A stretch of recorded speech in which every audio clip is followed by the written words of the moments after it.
Hello folks, we are back today with another Where Winds Meet video, this time being my first official guide for the game. This guide centers entirely around helping you all become familiar and comfortable with all of this game's many different gameplay mechanics and features. And whilst we don't touch on every single one of them, we will be covering an awful lot, and I promise that by the end of this video, things like character progression, questing, inventory management, etc. will make a lot more sense. Now, I'm very happy to say I do have a little Where Winds Meet giveaway today. This channel was half accepted into the Where Winds Meet content creator program just prior to release, and I'll have some more details about that later on. But in regards to the giveaway, I have 3 codes which reward the following, and to be eligible for these codes, you simply just need to comment Silly Goose below. Feel free to like and subscribe too if you like, as this channel's success will hopefully equate to more giveaways in the future. But for today, you simply just need to comment Silly Goose, and then on the 20th of November, I will announce the winners via a public post and reach out to them individually. So,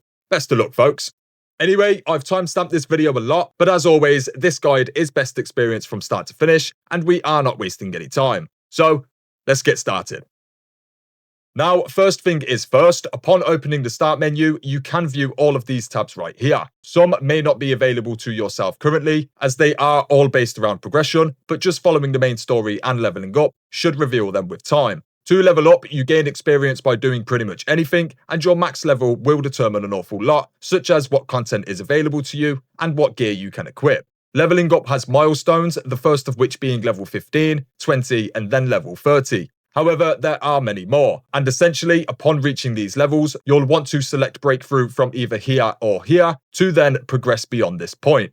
This is the breakthrough screen, and as you can see, once we activate this, our max level cap will increase, as will our max energy, our character attributes, and then enemies become stronger, whilst gameplay rewards get better. Meaning, at least for the first half of the game, you'll want to be activating your breakthrough whenever you can, and this can be done almost anywhere, even when in the middle of a quest, side mission, dungeon, etc. Upon activating this, you'll be thrown into an arena where you will have to fight off 3 waves of enemies under a time limit. And then upon winning the fight, the breakthrough will be successful and you'll be teleported right back to where you started. If you forget to break through, you will still earn experience points. However, they won't count until you do actually break through. Right here, we have stored experience, which is essentially any experience points you earn whilst at the max level of any of the breakthrough caps. All of the extra experience is stored here, and then upon actually breaking through and raising your max level cap, whenever you then naturally earn experience from doing almost anything, the stored experience points will be drip fed to you as well, until eventually you've earned it all back. Beyond experience, we have the develop screen located right here, and this is the most important screen in terms of character development. Within here, we have abilities, gear, and talents. Beginning with talents, these are only unlocked using talent points, which are earned by collecting enlightenment points, which you get from doing just about anything in this game. Once earned, you can begin spending them, and within the talent tree, we do have a lot of the very most important character upgrades available. The second talent here is Wind Sense, which you'll need for doing an awful lot with the game. Next, we have heavy and charged attacks, followed up by a mystic skill slot, and if you just scroll through, you'll see that the vast majority of these talents are all very, very important, and thus you'll want to continuously keep returning here and upgrading as you go. Again, enlightenment points are separate from experience points, so leveling up will not affect this at all. As a few side notes, you'll unlock both arena and boss talent trees later on, and likely more after that, but once you understand the basic talent tree and have spent some time with it, understanding the others does become much easier.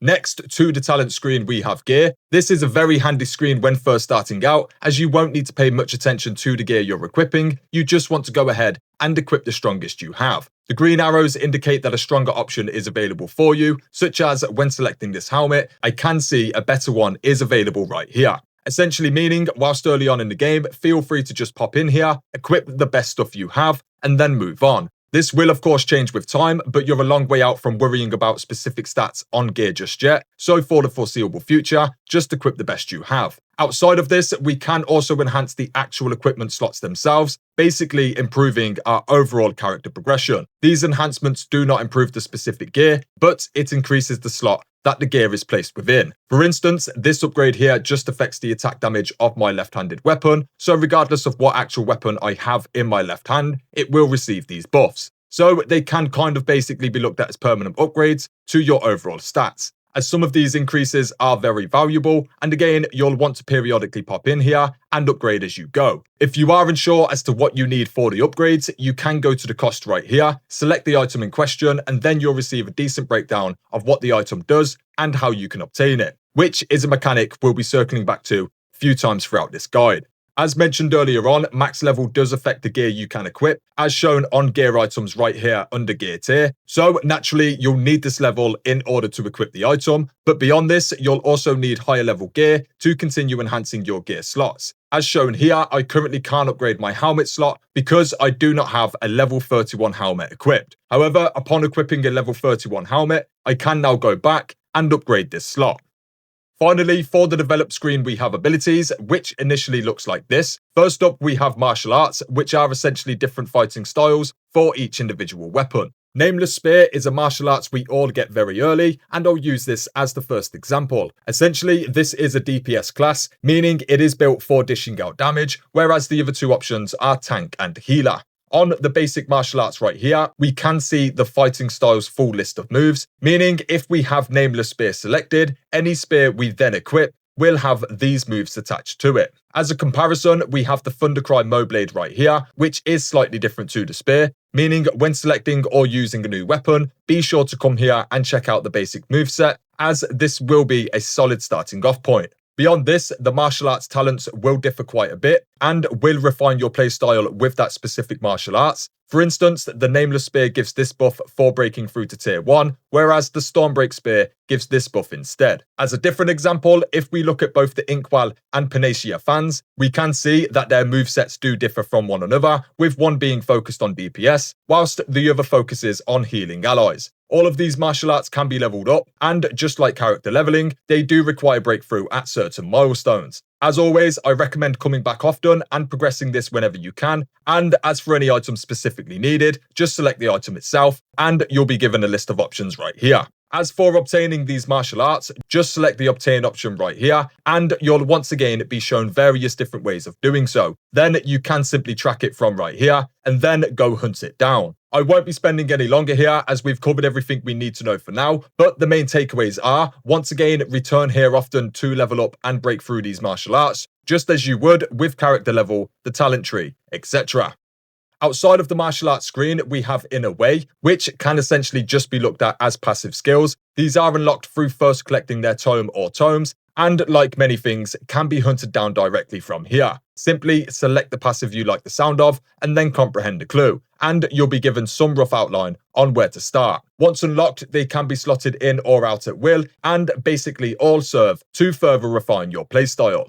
And then finally, just under Inner Way, we do have Mystic Skills. These are basically skills that can be used mostly in combat, however, some are available outside of combat too. The first family of skills we have are Puzzle, which are essentially the most important, and you'll need them for tons of different reasons whilst on your adventures. Tai Chi, for instance, is learnt very early on, where you'll throw this bear into these rocks to reveal some treasure. However, if you are missing any of these skills, or want any of them in particular, then as always, you can track them down using the How to Learn option right here, which will either take you to the required mission or activity, or it will at least point you in the right direction. Now, as mentioned before, the puzzle skills are the most important in terms of exploring the world and collecting plenty of treasures, so I do recommend having all four equipped at the same time. And then, once unlocking additional slots, go ahead and start placing other skills inside of them. At the top of the screen, we can see General right here, which simply just covers some of the other skills you can acquire, and I recommend hunting these down sooner rather than later, as they will help towards your overall adventures. And then finally, we have Movement right here, which has some additional skills you can either hunt down or learn with time.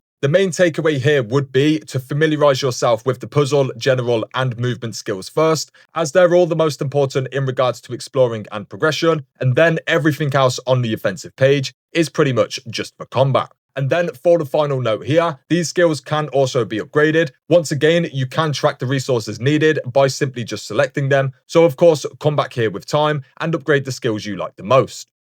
Now, very quickly, folks, I always make a conscious effort to not ask for likes, comments, or subscribers. However, we have recently been semi-accepted into the Where Winds Meet creator program, with full acceptance being down to how well my Where Winds Meet content performs over the next month or so. If I am successful, there will be tons of giveaways for yourselves, so if you like what you see and you'd like to see more with the possibility of earning some free stuff along the way, then do show my Where Winds Meet content some love, as it will hopefully go a long way in this channel being accepted in. And of course, as mentioned at the beginning of this video, I am currently giving away free codes which will reward a random chest, 50 Echo Jades and 5,000 coins, where each character can only redeem one code, meaning they are basically individual use. And to be eligible for a code, you simply just need to comment Silly Goose on this video, and I'll announce the winners on the 20th of November.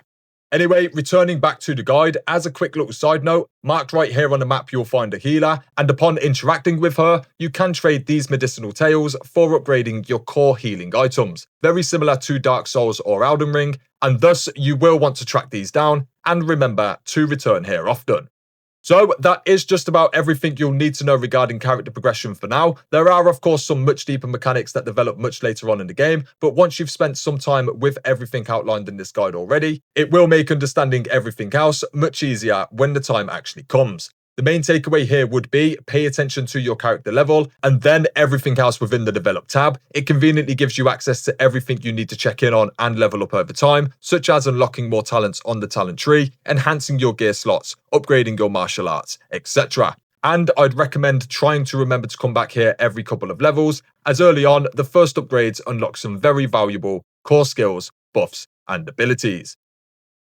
Now, next on our list is the bag, which thankfully is a much smaller topic to cover. Within here, we have the inventory screen, which isn't really worth using for equipping gear, as we do already have the develop screen. However, it does show max inventory size, and you will need to come here and make space once you do become full. For now, all I can advise is getting rid of the very earliest equipment you have, and once I know more on this topic, I will likely make a guide addressing inventory management as a whole. Next to this, however, we have quick use and develop. Quick use just shows your quick use items. We have 3 types of slots, being medicine, divine craft, and special item. When selecting medicine, you'll see all options available, with some of these being stronger than others, and this is essentially your main healing item. Divine craft is quite literally an elemental buff that you can give yourself during combat, and then special items are varied, but the main one for now would be the kid's fishing rod. For develop, we have all of the items that are required to develop your character, and we've already seen most of these as we were covering character progression earlier on. This is where they're all kept, and this is where you'll want to go in order to keep track of them all.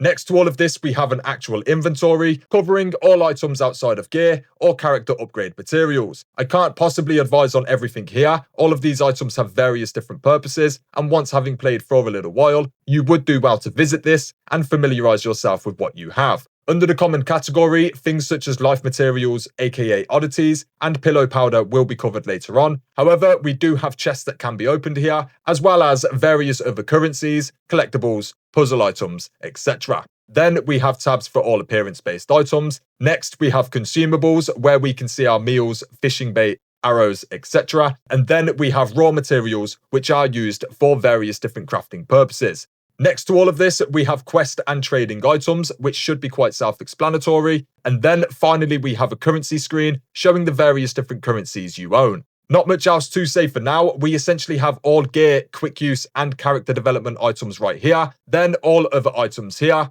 quest items right here, and then currency items here.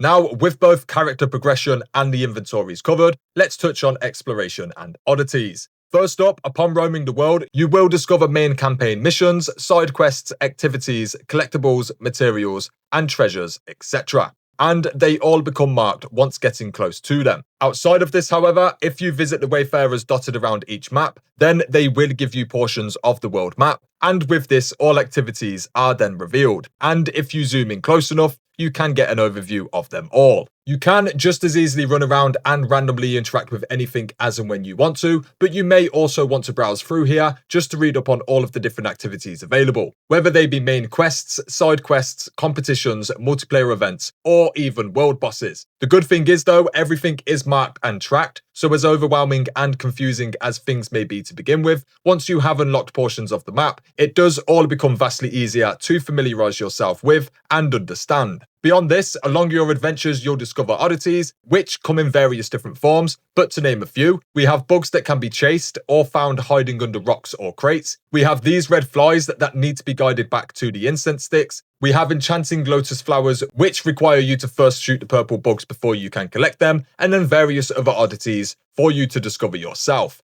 As to why these are important, if you visit this location marked right here on the map, you may remember having spoken to this NPC very early on, and they are the Oddity Collector. Through this NPC, you can trade these oddities, and they unlock some very good character upgrades that should not be ignored. There's likely other oddity collectors to discover later on, however for now you'll want to remember to keep coming back here and unlocking more of these upgrades, as they really will help with your overall progression. Outside of this, you'll bump into many different random activities and unique moments on your travels. Very early on, you'll see this NPC interacting with this toad right here, and you may think nothing of it, but this is actually how you discover the Leaping Toad Mystic skill, and unless you interact with this NPC, you wouldn't really know this. Another example is this goose and bear that can be found a little bit later on. If you don't wander close enough, you won't be given the option to observe, and thus may miss this entirely. The good news here is, as mentioned a few times before, you can track all of these individually by just selecting the Mystic skill from the list, and it will either track the skill or give you some hint as to how you may obtain it. Of course, this isn't perfect, but it certainly beats missing something earlier on and then never knowing where to begin locating it. Beyond all of this, exploration is vast and full of puzzles, treasures, and secrets throughout the entirety of Where Winds Meet. You're encouraged to get lost, and there isn't really any strict path you need to take for the most part, meaning feel free to take on whatever activity or quest you discover. You don't necessarily need to do everything in order, and oftentimes these random discoveries will lead to some surprising rewards. But alternatively, you could just find a quest, activity, skill, or item you want or need, begin tracking it down, complete it, and then rinse and repeat. So the choice really is yours on how you want to approach things.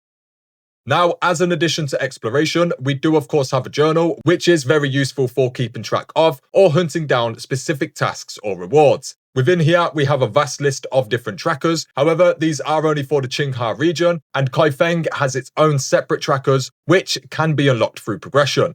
So, starting with campaign, this does of course cover all campaign missions within Qinghe. You can also just select any of the undiscovered missions, and it will take you right there on the map, making tracking these down very easy. And these are of course the missions that touch on the game's story the most and all tie into one another in some way, shape or form. Also, you can select any mission you've previously complete and it will let you teleport there and replay it right from the world map. After this, we have the Jiangqiu Legacy, which are essentially the side quests available, and they can be tracked and followed through here, just like the campaign can. Then we have Tales and Echoes, which I know far less about, so for now we will be moving on. It's not to say these aren't important, but we're covering so much already, and I've not naturally progressed much of this myself, so I would assume it's not as important as everything else we are covering for now. After this, we have Sentient Beings, which does sound odd, but it essentially just takes every single side activity, collectible, puzzle, etc., and collects them all here for you. For example, we have the General Shrine list right here, where it shows I've yet to complete this fishing competition. So if we go to the world map and zoom in, we can see the General Shrine region right here, and then we can see the fishing competition in question right here. Meaning, Sentient Beings is basically just tracking all of the much smaller activities per smaller regions, so you can easily keep track of them and complete them whenever you like. After this, we have Wandering Tales, which basically act as much smaller side quests, and again, you can simply track them all and locate them all through here. And then finally, we have Outposts, which are missions that can be done whilst in a team and are more or less a quick daily way of grinding rewards. But I'm sure with time and experience, you'll learn about which ones are actually best for you. As a final side note for the journal, and this is something we're about to touch on for many different areas of the game too, whilst within the journal you'll see this progression bar right here, and then upon heading inside of this, you can see there are rewards to be earned for completing each tier, and you generally progress this by completing anything within the journal itself. Just something for you all to remember and consider often. That is basically a general rundown of the entire journal. Just about anything that can be done or collected is located here. And if you are ever struggling to piece something together, it's best to come here and see if this helps, as most of the time, it very likely will.